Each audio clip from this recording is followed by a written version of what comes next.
গতকাল রংপুর মহানগর বিএনপি আহ্বায়কের মামলা বাণিজ্যের প্রতিবাদ করায় রোশান লেফেলে মিথ্যা অপপ্রচারের প্রতিবাদে সংবাদ সম্মেলন করেছেন মহানগর বিএনপির আহ্বায়ক কমিটির সদস্য কাওছার জামান বাবলা। রংপুর মহানগর বিএনপির আহ্বায়ক শামসুজ্জামান শামুর বিরুদ্ধে মামলা বাণিজ্যের অভিযোগে দলের পরিস্থিতি উত্তপ্ত হয়ে উঠেছে। পাল্টাপাল্টি অভিযোগের মধ্যে সংবাদ সম্মেলন শুরু হয়েছে। বৈষম্যবিরোধী আন্দোলনে রংপুরে হতাহতদের নিয়ে বিএনপির বিরুদ্ধে নিরীহ ও নিরপরাধ ব্যক্তিদের মামলায় জড়িয়ে হয়রানি এবং বাণিজ্যের অভিযোগে নগরবাসী ক্ষোভে ফুঁসে উঠেছে। ক্ষুব্ধ সচেতন নাগরিক রবিউল ইসলাম মন্তব্য করেন, দেশ থেকে এক চোরকে তাড়ানোর পর এখন ডাকাতের হাতে পড়েছি।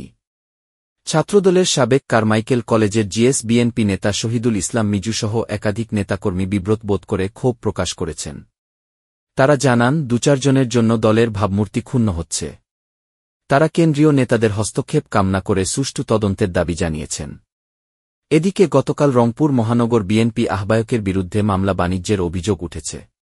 আওয়ামী লীগ ছাড়া নিরীহ ও নিরপরাধ মানুষের পাশাপাশি রংপুর ও পার্শ্ববর্তী জেলার বাসিন্দাদের মামলার বাদী হিসেবে কেন চিহ্নিত করা হয়েছে, এ বিষয়ে মামুন জানান যে, তিনি ২৫ জনের নাম উল্লেখ করলেও মহানগর আহ্বায়ক শামসুজ্জামান শামু অন্যদের আসামি করে মামলায় সই করাতে বাধ্য করেন।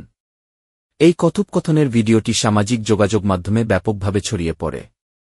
তিনি আরও বলেন, বিএনপি নেতা শামু বৈষম্যবিরোধী ছাত্রজনতার আন্দোলনে গুলি চালানোর জন্য মেট্রোপলিটন পুলিশের অতিরিক্ত উপপুলিশ কমিশনার উৎপল কুমার, উপপুলিশ কমিশনার আবু মারুফ হোসেন সহ একাধিক পুলিশ কর্মকর্তার কাছ থেকে মামলা থেকে অব্যাহতি দেওয়ার জন্য বিপুল পরিমাণ অর্থ গ্রহণ করেছেন। মহানগরের আহ্বায়ক শামসুজ্জামান শামু তার বিরুদ্ধে আনীত অভিযোগ অস্বীকার করে এক সংবাদ সম্মেলন করেন।